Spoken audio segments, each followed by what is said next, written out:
Right, good morning, welcome back, part 8. Now today I want to try and make this plate a little bit prettier, shouldn't be difficult. It's supported at the moment down the bottom, off the bottom yoke with that little piece of aluminium bar which has got a male thread one end and a female the other. That works perfectly. That was something I used, this is the other one, for the rear spacers on the previous incarnation of the bike. And I had them left over, but it's not quite long enough. As you can see, I've cobbled it up with a little piece of brass tubing and a couple of washers. Obviously that won't do. So the first thing today, going to make one of them the correct length out of stainless steel on the lathe. Once that's done, then it's time to have a little look at the plate itself, because I want to fold it round on the edges. I don't want raw cut edges, I want them folded back towards me. And they're 3mm thick, so that should be fun, shouldn't it? We'll do that after. Let's do this first.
Right, there we are.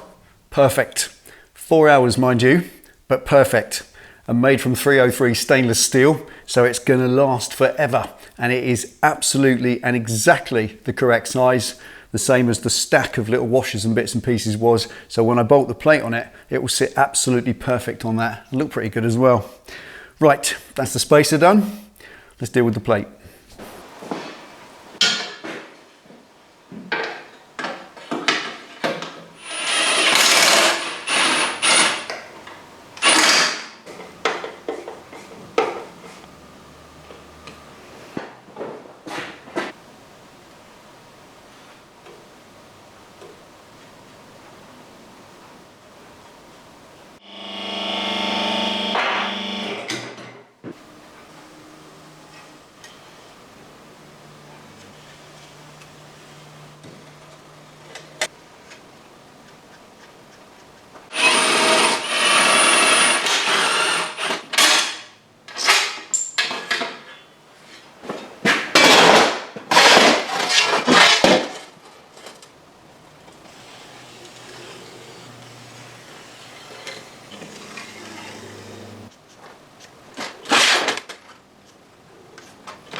Right, now I'm choosing to bend this cold rather than heating it up. It's 3mm plate and it's completely stiff.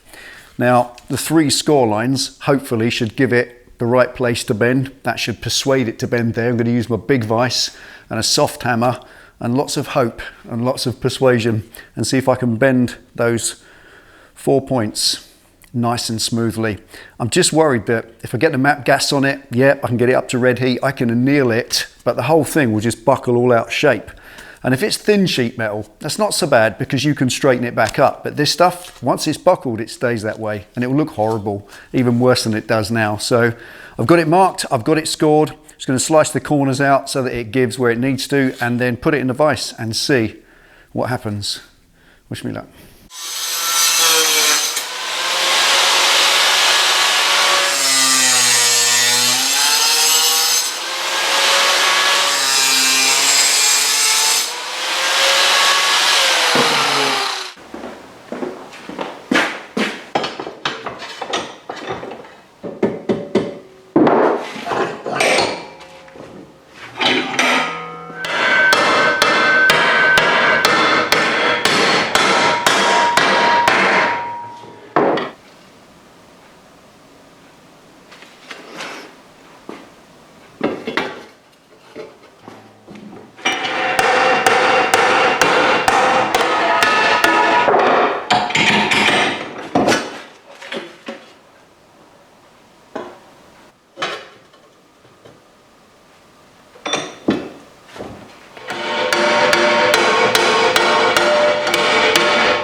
Right, there we go.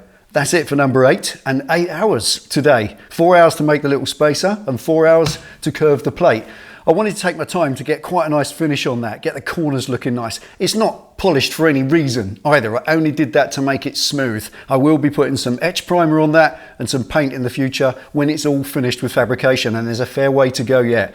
So in the next one, I'm going to put some indicators in it. I thought of burying some little LEDs in the plate, but that's a bit obvious. So I'm going to pick up what I've done with the headlight and I'm going to mount them just poking out the side, but not completely out the side. They'll be half in and half out. So that's a fair bit of fabrication to get that done. I've got to weld some little mounts on the back, low down, and then those little indicators, they'll just peep out halfway out the plate either side. That'll look quite nice and it'll pick up the general look. Anyway, that's next time. This was this time, 8 hour day. Fabrication is fantastic, but it does take some time. So that's it. Take it easy, ride safe, and I will see you next time.